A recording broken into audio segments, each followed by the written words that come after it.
salespeople. So I feel blessed coming to them. And, and because of the types of cars they sell, 60% of their customers were out of state before anyway. Yeah. So, we actually went up to selling about 70% of our business to out of state the past couple months, and which has a lot to do with a lot of, other dealers that just weren't open or just didn't have inventory and weren't prepared for it. But I'm disabling your talking. We're going live. Sorry. All right. Yeah. Well, what I found is, all right. So, hey, everybody, welcome to today's social selling and auto retail webcast. This is our live weekly webcast for auto retail marketing mastermind program. Today is Tuesday, July 14th. I'm Ryan Girardi. Thanks for tuning in. And I apologize, Terry and Dave, I just had to cut you off because we go live at the top of the hour, and I just wanted to get this. It took me a while to get this feed live, and I got it working right. So we're going to circle back around. You just heard Terry, who's up here with me as well, and that was Dave Rozek in the background. So again, guys, I apologize that I had to interrupt you like that. But we're here. We're going to focus today. I've got some news items to cover. We're going to focus on this webcast is designed for automotive sales professionals. That's who we're here for. If you are a car salesman or woman, this is the place to be. We want you to make this just a networking collaboration resource to be better at what you do. And no one better to do that with than my man here, Terry Lancaster from Nashville. Hello. How are you? What's up, Brian? How you doing, buddy? Pretty good. Again, I do apologize that I had to cut you guys off. I don't think you saw me telling you it was the top of the hour. We had to go live. So things are different here. You see, I've got a bare naked background going on. I'm let's just say recycling some things in the home studio to get a new look going these days. But you got a little monitor behind you this time. I do. I've stepped into some century with a $99 big screen from Best Buy right there. So there you go. So that's one thing I don't have behind me is the brand specific monitor that I normally have. That is missing. A couple of things, folks. We are streaming to our other YouTube channel. We normally have streamed to our auto conversion YouTube channel, but we're going to actually start using that channel strictly for B2B marketing and career focused purposes, which means all of our industry technology related, automotive, mobility, transportation programming is now going to go through our auto converse YouTube channel. So folks that are here on Zoom, I did put a link to today's live stream. I'll check that in a moment. Feel free to chime in and say hi if you're on Zoom. Let others know that you are there. And we appear to be missing Mike Columbus. Hasn't made it. Maybe he'll show up at some point in the middle. Hope everything's good with Mike. So Terry, what's new with you, my friend? I haven't talked to you in, I think, almost 2 months. Has it been? It was probably 6 weeks last time we did the social. That's what I'm thinking. Yeah. So 6 weeks. So a month and a half. Well, the newest thing is I just literally had this conversation with my daughter about 5 minutes ago as I fixed myself a cup of coffee and came up to the Get You Some Studios, that we've gone from summer to literally having to worry about the air catching on fire. It got wicked hot just today. So it's the summer is in full effect in Nashville. We had like low 90s most of last week, and I think there was a heat spell in the US in general, but you're still experiencing like abnormal heat, you're saying? Well, I mean, it's only like 93 today, but it feels much hotter. So I don't know why. Maybe so something is off today, but it's definitely hot today. Well, it's usually humidity, but could be that blazer. Yeah, it could be that blazer, but you got to look good, man. You got to look good. Yeah, you do. I've been in t-shirt mode since COVID kicked in. So most of my shows have been done in t-shirt mode. Well, as you know, Ryan, I don't wear pants, so that helps the cooling effect. And nobody would know that. Nobody would know that. And he ain't kidding, folks. He ain't kidding. He ain't kidding. Okay. So tell us, I had one news item. Kia, where did that go? Kia is, launches a live stream showroom. Did you catch wind of that by chance? I did. I took a look at it while we were chatting there, and I think they're struggling like everyone else to find a way to. They're struggling with two things. They're struggling with find a way to stay in touch with their customers in the course of all this, and implement the digital retailing and the full video effect and everything. At the same time, they want to maintain power. So they're putting a system in place that allows them to do a virtual showroom where they can interact with their customers by video, or they can do live walkarounds, and they can do desking, and they can do the whole process by video through their own platform. They can do all of that anyway. There are FaceTime. They can do FaceTime. They can do Zoom, but apparently they want something where they're the boss. They want to maintain control and authority. So they're trying to come up with another platform that allows them to do all these things. That's what I read it as. And I can't help but wonder, I don't think a customer necessarily wants to be on a video stream. Generally speaking, most people don't just want to be on video.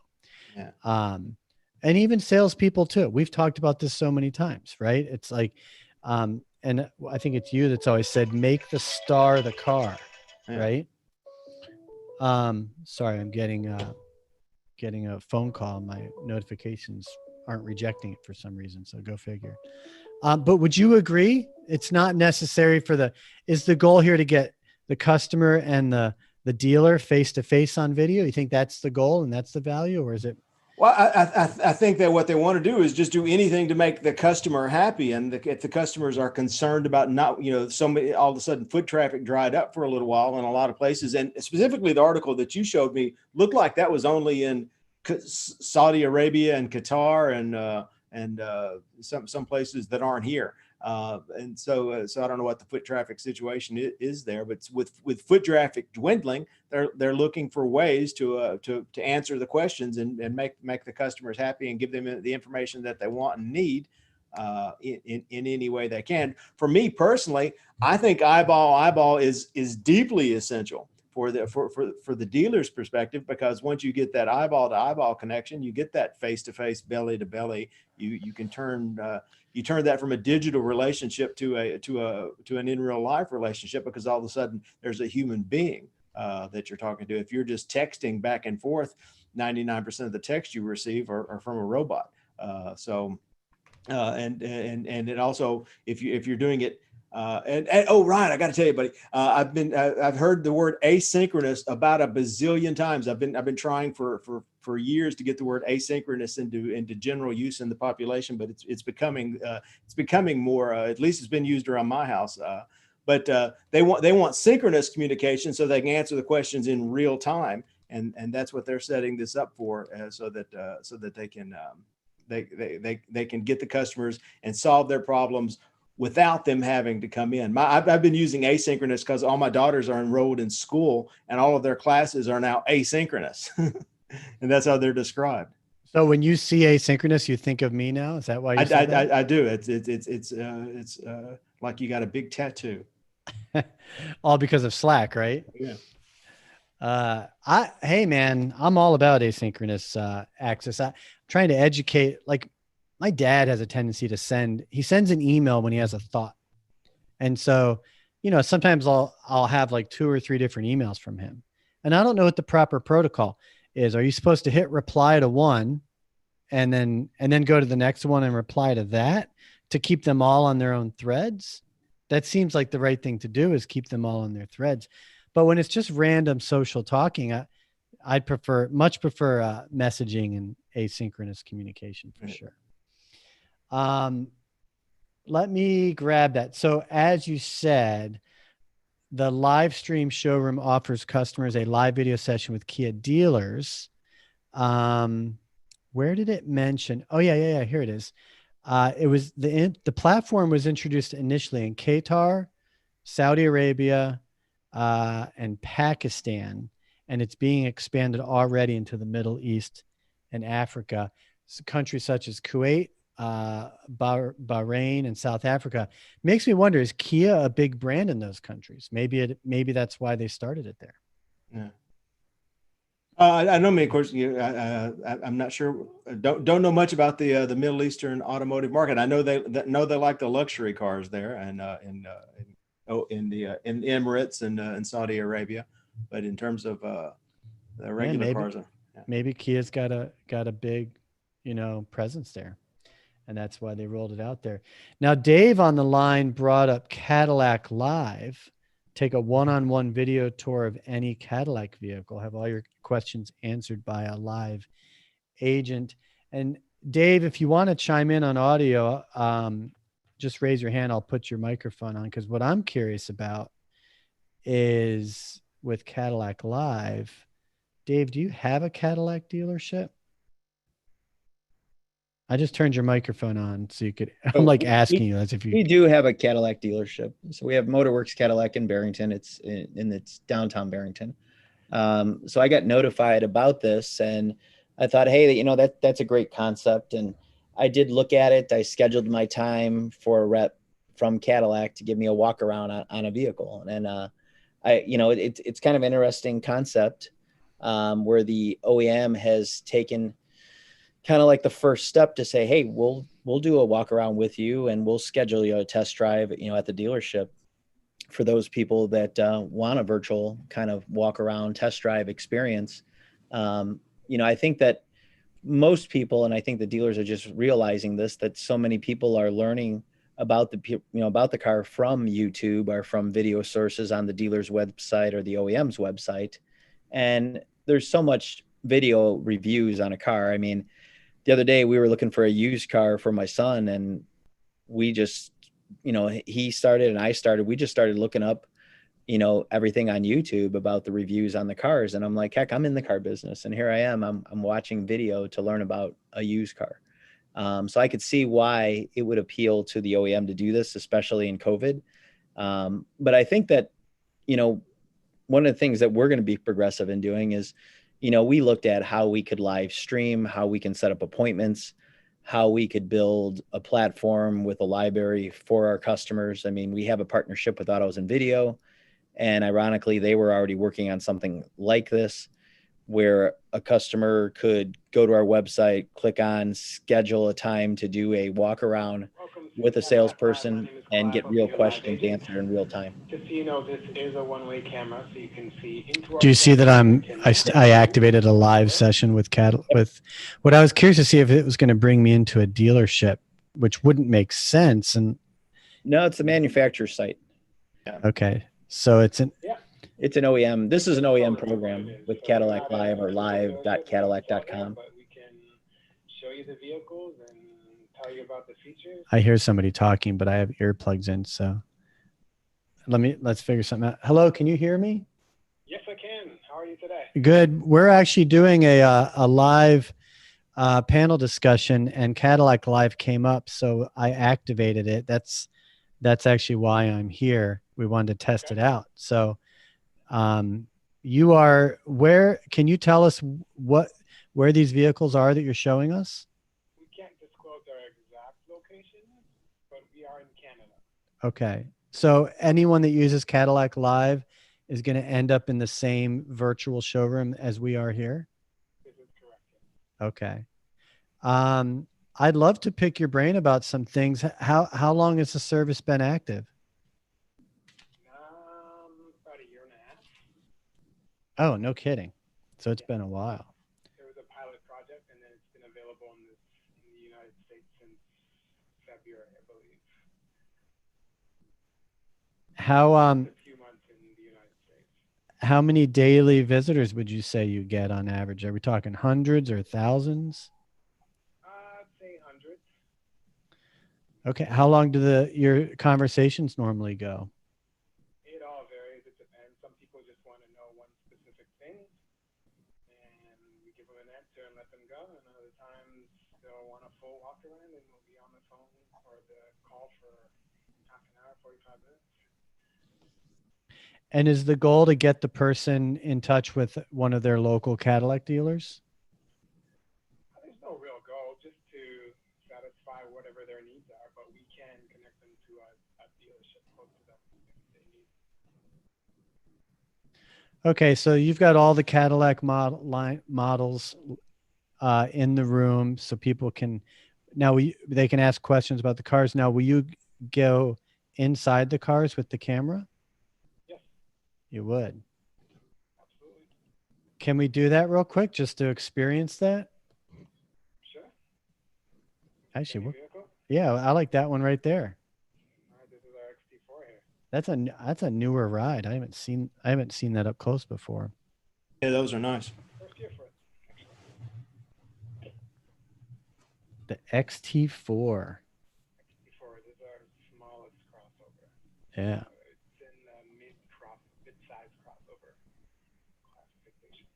Now, are you holding a camera or are you like wearing a GoPro?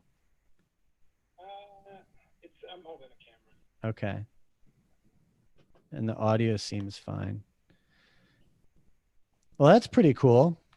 Now, I have a Cadillac dealer on the line with us. David, you're still there, right?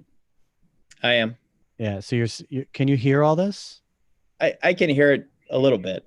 It's kind of low on my end. I can try to turn my volume up and make No, it I a have a feeling you can't neat. hear the live agent as well. Terry, can you hear the live agent? Yeah, I can hear him fine. Oh, you do? Okay. I Yeah. wasn't sure if that audio was coming through or not. All right, cool. Well, I appreciate this, David. I'm going to let the agent go just so we're not monopolizing his time. But Yeah, it's a wonderful program that Cadillac's doing this. yeah, it's pretty neat. Sir, thank you very much for doing this with us. Problem.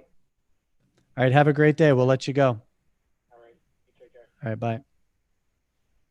So that program's been around for a year and a half, you said. Yeah, we just started utilizing it though. We know that it was a beta project, but we just started using it at the dealership and getting from customers going, hey, we went to, live at Cadillac and did our walk around and this is the car we want to buy. So it's kind of neat that they have done that. So we unfortunately we're just figuring out how to utilize that ourselves, and that in addition to that, we're actually setting up our own program internally so that we can live stream and do something very similar with our guest. So if I'm on the Motorworks Cadillac site, would someone be able to activate Cadillac Live from your site? Not on our site yet. We haven't done that integration on this particular site. Okay. But we actually have a lot of Cadillac dealers have their OEM factory site, and then they have their vanity site. The site you're on is actually our vanity site. Mm-hmm. It's custom. Correct. So most people go to Cadillac.com and then, they go to Cadillac.com and then they would find a link on there to Cadillac Live. But it's actually like live.cadillac.com. If you try to go to CadillacLive.com, it's owned by somebody else. Sure. That makes sense. This is your vanity site, huh? Correct. Fun.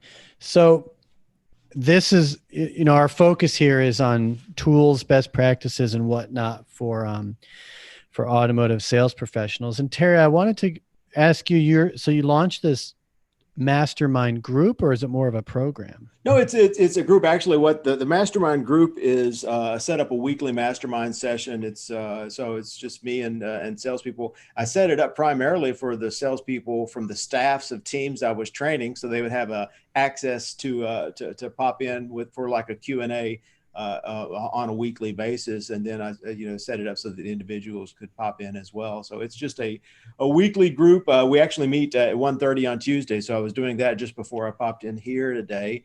And so everyone who's involved in the mastermind group can pop in for we're doing it on Facebook. So a Facebook live meeting in the new Facebook meetings rooms thing that they've got set up. So we do that on those, and I do a little spiel, a little 7-minute sales meeting about something along the lines of social selling, making more friends and selling more cars. There we go. And then it's open for Q&A for everyone who's involved in it. So you can do a closed Facebook Live then, just kind of like we have here. It's exactly like you would do on a Zoom or something like that. It's just a Facebook. It's called Facebook Rooms. It's their new deal. So I've been experimenting with that. I'd never used it before I set this up last month. I've been using Zoom for years now. And so I wanted to, combine this with the Facebook group and then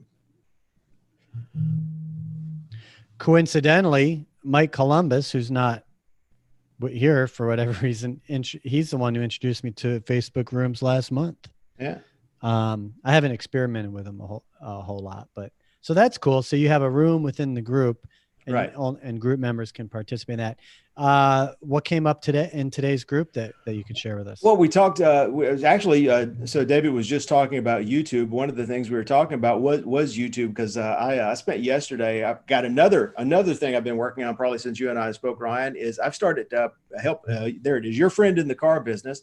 I've been helping, working with salespeople for the staffs that I train. As you know, getting them onto video is sometimes, so there's some folks who just don't want to do it. So I've started working with salespeople to interview them, just like they were going on a show. I invite salespeople on and interview them about their experience in the car business. How'd you get in the car business? What do you like about the car business? What do you like about working where you work? And just some spiel so that people can get to know them as a human being. And then we edit that into 1 minute video clips that they can use on social media and on YouTube. And so I ended up editing a bunch of these yesterday because I had a bunch stacked up that I had to do, and uploaded them all to YouTube. And within a matter of hours, these little video snippets were dominating YouTube searches for all these salespeople's names. So if you were to Google the salesperson, it would like if I posted 6 videos, all 6 of them would be the first 6 things that you saw on the thing. So we were talking about how rapidly Google is picking up the searches from YouTube, and it's always been like that, but it seems to be doing a little bit faster even now. So we talked about that a little bit, and we talked about in-person networking. One of the things I like to talk to salespeople about is actually getting out in the world and shaking hands and kissing babies and making more friends.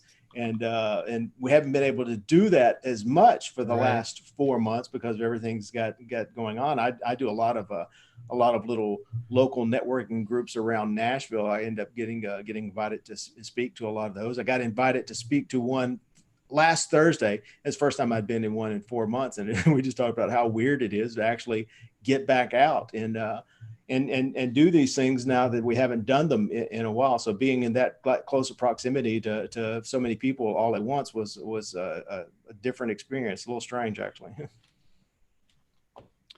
Yeah, it's been a long year, and I think, as you just said, we're kind of out of sorts from what we're accustomed to doing, and then now getting with a group of people can seem can be a little rusty. Dave, I'm curious, since you're with us, you're oversee marketing for the group. What is your what is your role with individual sales reps? Do you have any responsibilities? Do they lean on you for any particular resources? What do you provide for sales reps in your group, if anything? So in this group, it's a little bit different role than the past group and the group before. Going back a few groups back with the Napleton group, we would get everybody set up with autos on video, and we would do branding videos, an intro video, a thank you video. We would do about 17 different styles of videos, in addition to inventory walk around videos. But we try to create each salesperson their own landing page and their own type of intro YouTube video, because we realized that the algorithm that Google was putting out for video was so strong, and that we realized that if we gave them an app, we used the Autos on Video app tool, and we gave them this whole inventory of a library of videos that they could use in there. So it all starts with obviously either using the stitched photo style of videos, a factory video on a car, or a video that was done internally. So they have this library, and then they can take the library and they can do a voiceover, and they can compress it and make up their own videos with the footage that we give them, or they can just take the app with their phone, go out to a car, walk around it, sit inside the car, which to me is the best practice. As they're watching the video, they can just do their voiceover, and then they can just click a button, send it to a customer. They can go in the app, they can compress it to a GIF, and then send it either through a text or an email, and it's spam compliant. It'll take them when they click the link to a nice landing page that plays the video. So what we've realized that video builds your SEO algorithm. But by putting videos on YouTube, and one of our best practices at the current group that I'm at is we have a salesperson by the name of Nicolette. And Nicolette, just about every Friday now, if she's not busy with customers, or on Thursday, she'll do a fun fact Friday video. She was a previous BMW genius, so she knows a lot about the product. And just doing that little video snippet, putting it on YouTube, putting it on Facebook, pushing it to Instagram, putting it on Google My Business, we get all kinds of people that just interact, and they even call her and say, hey, I got a question for you on product. And then she builds these relationships with them, and then it allows her to then position herself as the expert, and then to sell cars when people are in the market. So we've realized that you can do custom branding if you have the right staff who are passionate. And I think COVID's kind of forced us down that road right now. Yeah. So I agree a lot with Terry on the fact that, you know, you do a bunch of these little videos and round table and just Q&A questions. Before you know it, people are just hungry for content. I mean, I think about my 13-year-old and my good daughters in their 20s, and all they do is consume YouTube video live feeds on different products and movie reviews and stuff. And, you know, some of that stuff, it's fake news, but some of its stuff is entertaining. But some of that stuff, you know, they learn from it. So there's a place for it. But one of my kids is obviously making noise in the background. I apologize. So you can mute me now. I thought that was some welding being done in the body shop. Nah, she's using the juicer. Oh, gotcha. Good for her. Good for her. Healthy eating kids. So what I wanted to kind of hone in on today as we go to the kind of the final segment here was, you know, we're in the middle of a pretty crazy year. It goes without saying, everything has changed unexpectedly. Everything's unorthodox. To say things will get back to normal the way they used to be, you know, is probably will never happen. Things will be, forever change, but there is some normalcy. Like you said, Terry, just going to a networking speaking gig was a little bit awkward. But, you know, just a little bit rusty, but, you know, we got 6 months, we got, you know, most of July and the next 6 months, to focus on. The markets seem good. The vehicle sales markets, both new and used, when you look at reports, both new and used vehicle sales seem good. I need to shut off my Google Voice because it's ringing and I don't know where it's coming from. That's very bizarre. Hold on a sec. I don't know why that's doing this. But I was reading an article on Wards, says that franchise and independent car dealers see the future differently. There's a pronounced divergence, quote unquote divergence, in how the two different sets of retailers feel. So the I don't know if it was a report or just who was it? Jonathan Smoke, who's the chief economist for Cox Automotive. He says that more franchise dealers than not expect the market to be strong, potentially through August. I would say remain strong. Independents expect it to be weak. Dave, I'm curious from you're coming from you're more on the franchise side. What's your thoughts on why independent dealers would be expecting sales to grow weaker? I don't know. I think that's just people being weak. I mean, if you think you're going to do bad, you're going to do bad. You have to be focused and be positive. I mean, I think it is a very positive and strong used car market because the levels of new car inventory are to probably an all-time low with the group that I'm with. I mean, we look at our 6 franchises and we're operating, you know, probably at a 45-day to 100-day supply when normally we're probably at double that. So, you know, our on-hand supply for what we have on ground and coming in is very slow due to COVID. But, you know, right now, used car inventories, it's hard to acquire. And, you know, we are doing it, but we're doing it at a cost. So, I mean, it's costing us a little bit more. The market's strong on used cars, so it's competitive for independent guys to compete with us. And they're not having as easy as a time. And what other things that's happening is a lot of dealers who you would normally probably wholesale a car with a little bit higher miles and not spend the money in reconditioning it, they're thinking about it. And by them thinking about it, a lot of those vehicles are going to have an inspection done. They're thinking about reconditioning it and then making a decision a little bit harder than what we did before. So cars that we probably wouldn't bat an eyelash and just wholesale them, we're holding them. So some of the independent guys are not seeing as many as those cars at the auction. In addition to that, a lot of these super fleets like Enterprise, some of these guys are saying, hey, we can put 5 or 10,000 more miles on our rental car fleets because people are driving more right now. They're renting more and the dealers need the inventory. So we can sell a car with 10,000 more miles on it right now for the same price that we were getting 8 months ago. So you're running into a fleets of people that are saying, you know what, instead of running all those lease returns in, why don't we stagger them? So, a couple things are happening. They say that this isn't happening, but it is. There's a lot of lease returns. I mean, for the past 2 years, I've been hearing we're going to have a record amount of used car inventory. There's going to be so many lease returns. Well, there is, but try to go buy them. Right now, it's tough to buy that inventory. So 2 things are happening. One, people are holding back, trying to, get grosses out of those cars on the wholesale end. 2, you got a competitive market.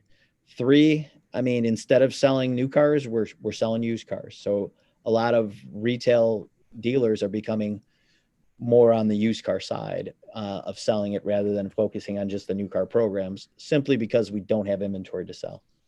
So I'm sorry to be so long-winded on that. No, it's good insight. I was going to ask Terry the same thing now that you've heard Dave respond. I mean, I look at something like this and think, okay, why does Cox Automotive, why does the chief economist, why are we reporting on that? Right. Because the article doesn't explain why an independent dealer might feel that way. And we don't even really know who who they sampled, right? They could have talked to 5 independent dealers and 30 franchise. So we really don't know. All I know is the market seemed to be doing well. And I think, Dave, you can attest to that. You kind of have. Yeah. But Terry, what are your thoughts on that? Well, I think exactly what David said. I think a lot of it has to do with supply side and not the demand. These independent dealers are looking out and they just can't get the cars. And if they do get the cars, it costs so much more that they're trying to figure out how am I going to make a margin on this and worrying about investing in this car. And we don't know what the situation is going to be. But I think as much to do with the supply side of it is just the simple fact that for a franchise dealer, and I've been telling this is the reason I got into the car business 30 years ago, the reason I've stayed in the car business, and I tell everyone this about the car business: the U.S. economy is designed to pull the car business forward and vice versa. The car business drives the U.S. economy. The U.S. economy drives the car business. There are so many forces aligned to keep the car business flowing. The factories want to churn. The governments want the factories to churn. If you own a franchise car dealership, you know that there are powerful forces in effect to keep you with the momentum, to keep cars coming in, to keep people buying cars, to keep people financing cars. The whole system wants that system to churn. If you're a used car dealer, Joe Blow sitting down here, and you got 50 cars sitting on a parking lot, you do not have this momentum, this ginormous systemic wave pulling you along with it, and you're kind of out there with your rear end flapping in the wind on your lonesome. But if you got a Ford store or a Cadillac store or a Mercedes store, you know that the whole world wants you to do well because the whole world's economy is depending on what you do. So you've got the confidence that gives you. That's a really good point.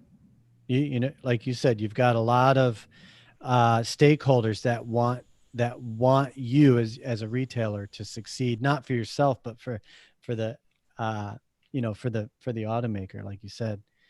So that's a good point. That's a good point. It's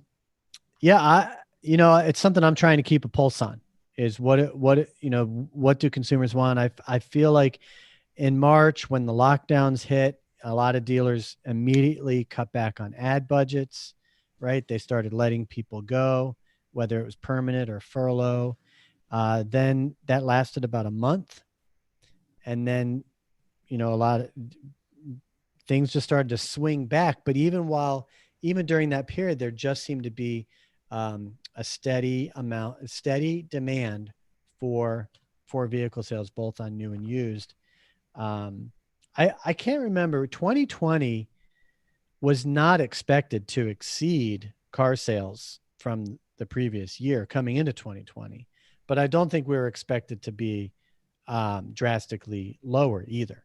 I think they're predicting a slight decline, as it has been for the last handful of years. We peaked in what, 2017, 2018, I think was the new car peak. But there's been speculation that it's going to, drop down drastically, back down to 15 million. Now it will, I think, because of COVID. Now it will. So we've almost manufactured that outcome to happen. Yeah. But as a sales professional, let's just come up with some good takeaways here. We looked at Kia's live streaming, Cadillac's live streaming. Depending on how those programs do, others might follow suit. I had an interview years ago, almost 3 years ago, with Drop-In Auto. You guys familiar with Drop-In Auto at all? They provided a live streaming tool for dealers to interface with customers right there in the lot. I'm sure it's still around, but I know that they focused more on other industries because they just couldn't get that concept to hook at the dealer level. Just couldn't get the concept of a dealership personnel being on standby and ready to be on a live stream with a customer. I think necessity. I was going to say, I think that the buy-in that's a lot of the problem. And the big difference that we're seeing now is the dealers who have been buying into some of these technologies and some of these ideas. When March happened, they hit the accelerator.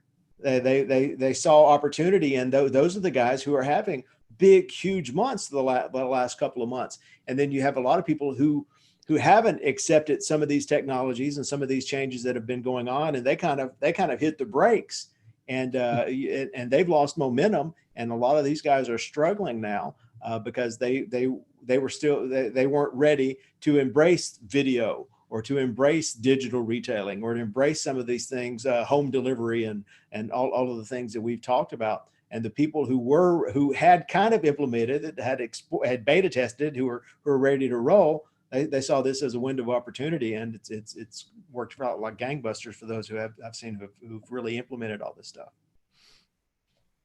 I think that's a valid point. Where would you put yourself on that spectrum, Dave? Did you accelerate the use of certain ideas and technologies when the lockdowns came into effect? I was blessed because at the previous group that I was at before joining Motorworks, we started planning and talking about this in late January, early February. And then we had started to talk about, laying out our battle plan in marketing. And the marketing department, we just said, hey, we need to establish, what we're going to do. We're going to establish how we're going to implement it. And then how are we going to actually take what we say online and on social and in our TV commercials and our radio message, how are we going to make that a reality in the showroom? Mm-hmm. And fate had it. I ended up with Motorworks, and they kind of already had a concept called One and Only, where they wanted to do all the deal online, and they did. And their whole concept was to get a customer to come on in then and only spend their time with one salesman, because you had one price, one salesman, and get in and out in 1 hour. So they really focused on ease to do business with them and to do most of the deal online already. So it was the perfect storm because we were already set up for it. The one adaptation was making sure people knew that we were cleaning our showroom daily. We had a 6-foot policy. We were wearing masks. We had contactless pickup and drop off. We could do remote test drives, and that we had free service pickup and delivery for our customers. So having all that said, and then having that message out there was so many bumps in the road though of getting it done. And we're still learning. We're still putting together technology to manage our inventory on our lot so that we know where everything's at all times, so that we know that when we tell a customer they're on the way to pick up a car, they can look at the notification, they can click a link and a text, and they can see that car is 15 minutes away. Here's who's here. And then we can notify them that, hey, we've arrived with your vehicle and that we're here to pick up your vehicle, or here to pick up our loaner car, or we're here to drop your car off, and use that for sales and service. So we're using technology. Like, we looked at RedCap and we looked at Clutch and all these other tools out there to kind of help us manage through this. So it's not just digital retailing, because half of our sites have really good digital retailing tools. The other ones don't. What we realize is it's good communication, good follow through, being impeccable to your word and following through with what you tell people.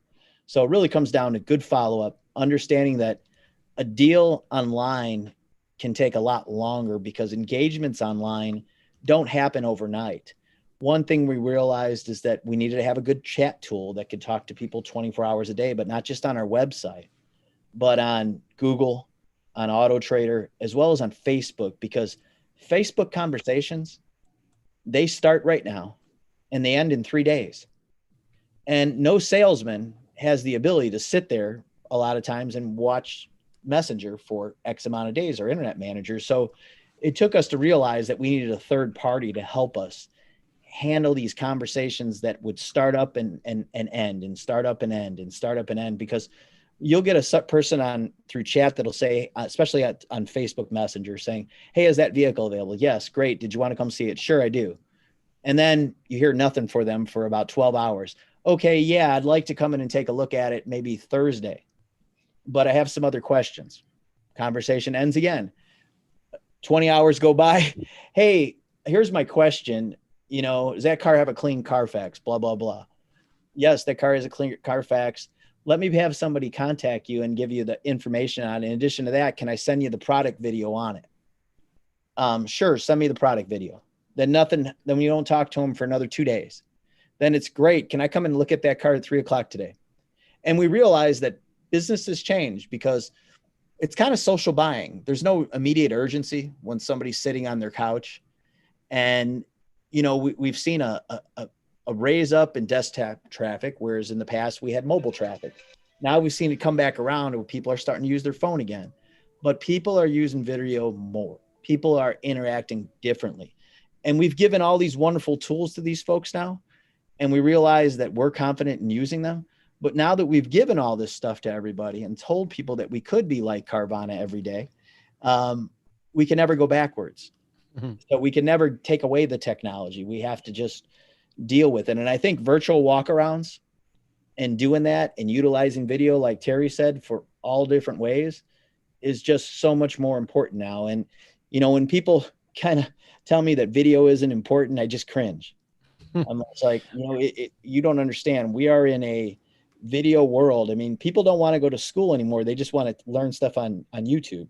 Yeah. And nowadays, when you have a question or you want to make a cake or something, people don't open up a book anymore. They just go to YouTube and go, here, so-and-so's, this is how they show you how to make this cake, or this is how you can install your ceiling fan, or this is the best car I should buy, or here's a virtual test between two cars. So, the more engaged that we kind of get into video and YouTube, the better off we can tell our story and we can catch people in those micro moments, because video sells people when we're not around to sell them. And, time, it used to be when I was an old salesman 30 years ago, my sales manager said to me, time equals commitment. The longer a customer works with you, the more likely they are going to buy. Well, I grew up in a Buick store, and I'll say that most of my customers were a little older. So there was no urgency. They weren't emotional. They had bought many cars through their life. They were paying in cash. My average customer is probably 60, 70 years old that I used to sell to at a little store in Blue Island. And, but what I realized is they would come in and have coffee with me. They'd be there real early in the morning and we'd shoot the shit for 3-4 hours. And then all of a sudden one day they'd just walk in and say, okay, I want to buy that, Buick LeSabre. And they just hang out and they just want to have conversation. But that was a different buying then. And that was a different selling then. A lot of our customers now, they're time compressed. They have the internet. They have all the questions and all the answers in the world. And at least they think they do. But that video is going to create that time and that bond with the customer. You just have to identify When that customer went online and they used that digital driver or those tools, it told them a price. It gave them an amount on their trade. It gave them a payment. They picked a car. They watched the video. They've done everything to tell you that they want to buy the car now. And it's at that point the dealer has to recognize this, because I think Micah talked about this in the last conversation we had with him, is that, you know, you have to meet the customer where they're at in the moment and understand. But most car dealerships do the wrong thing. Customer comes in the showroom and they start them from scratch again. Right. I want them to go, hey, okay, let's pick out a car. Well, no, I picked out a car. Well, let's work the price. No, I know the price. Well, let's talk about your trade. Okay, what Kelly Blue Book said my trade's worth $7,500. Okay, I just want to get that one. Can you take me out for a ride? And, you know, one of my GMs told me the other day, walkarounds are dead. And I'm like, walkarounds aren't dead. Walkarounds are just being done online through YouTube and on Facebook and then by FaceTime. I said, walkarounds still exist because you still have to have that emotional tie. You still have to get people excited about buying, even though they've done it all on their own. You still have to sell yourself. You still have to sell the vehicle. You still have to sell your dealership.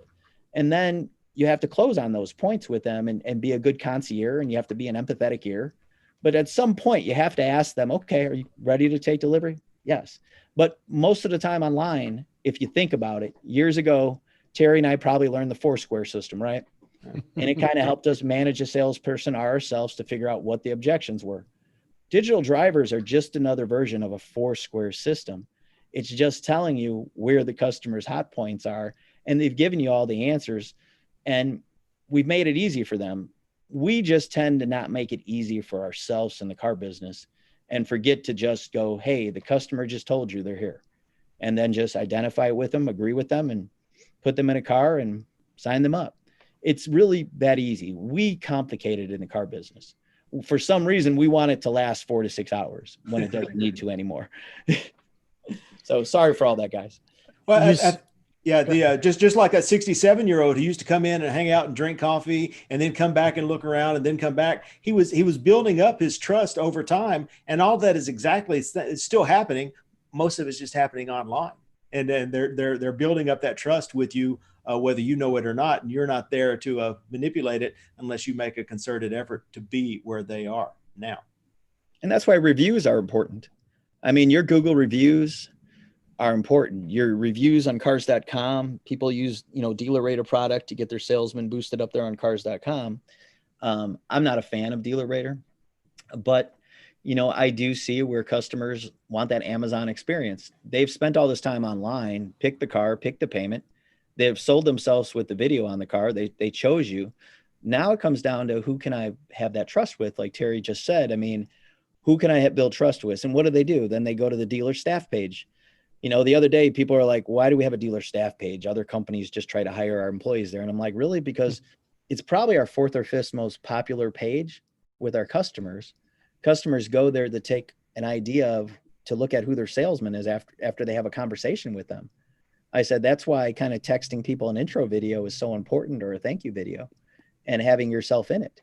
I said, but just having a simple picture online with a little bit of a bio showing your reviews is a wonderful thing, because it builds that rapport and trust. I mean, that 67-year-old that would come and visit me 3 or 4 times and then one day buy, that's exactly what they did.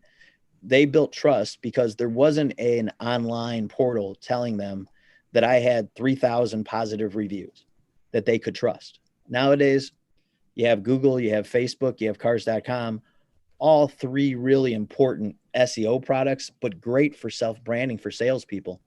I mean, if you're not self-branding, then you need to start, because if people are validating you, that's a perfect area for you to get validated by your customers or on those review sites.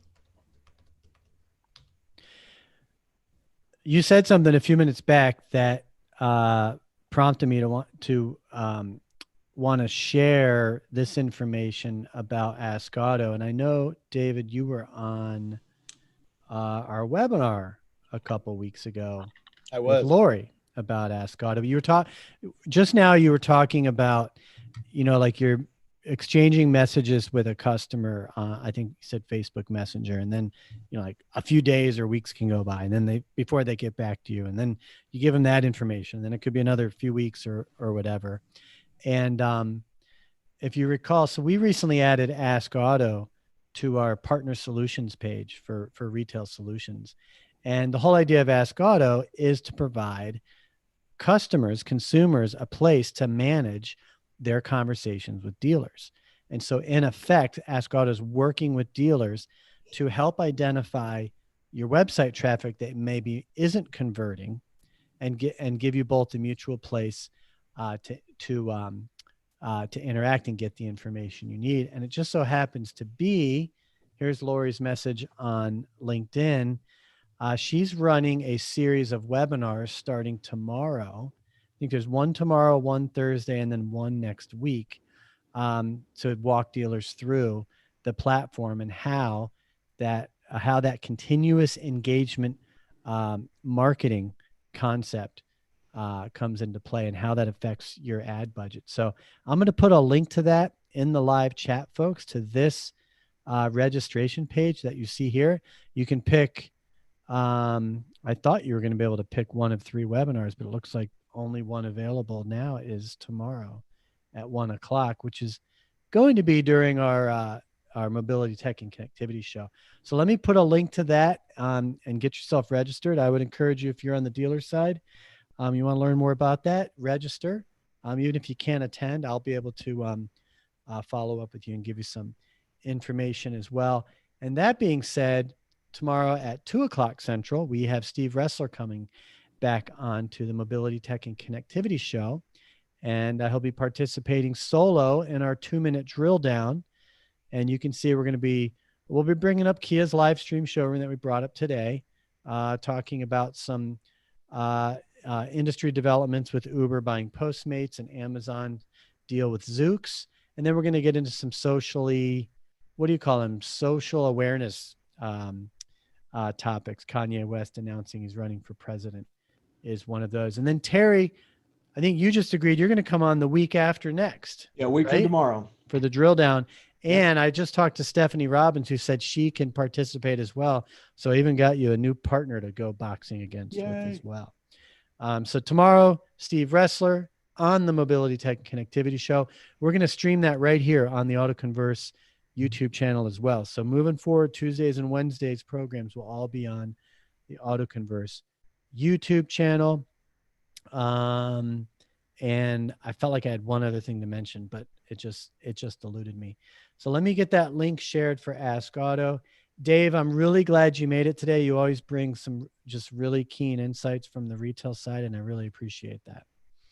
No problem. Sorry to talk so much, Terry. Oh no, I'm happy to do it. Glad to meet you, man. You too. And Terry, glad you got the mastermind group off the ground. I'll be curious to see how that evolves and what kind of conversations that can bring out to the table as well moving forward. So thank you for making it today. And sorry, Mike's not here. I'll have to, hopefully everything's okay with Mike. All right. Let's go ahead and wind this down. Terry, if you want to hang tight while I take us offline. This is our social selling and auto retail. This is one of 6 different webcast programs that we run on a weekly basis out of the auto retail marketing mastermind series program that we run on auto conversion. Go to autoconversion.net, look under masterminds for more information. We do this every Tuesday at 3:00 Central, and there's 6 different programs. So every 6 weeks we repeat, we kind of get back in. So we'll be back here for social selling 6 weeks from now. And I do already have something special lined up for that. So stay tuned for more information about that. I'm Ryan Girardi. Have a great rest of the day, great rest of the week, everybody. We're going to go and take this offline, and we'll be back tomorrow on the Mobility Tech and Connectivity Show. Take care, everyone. Thank you.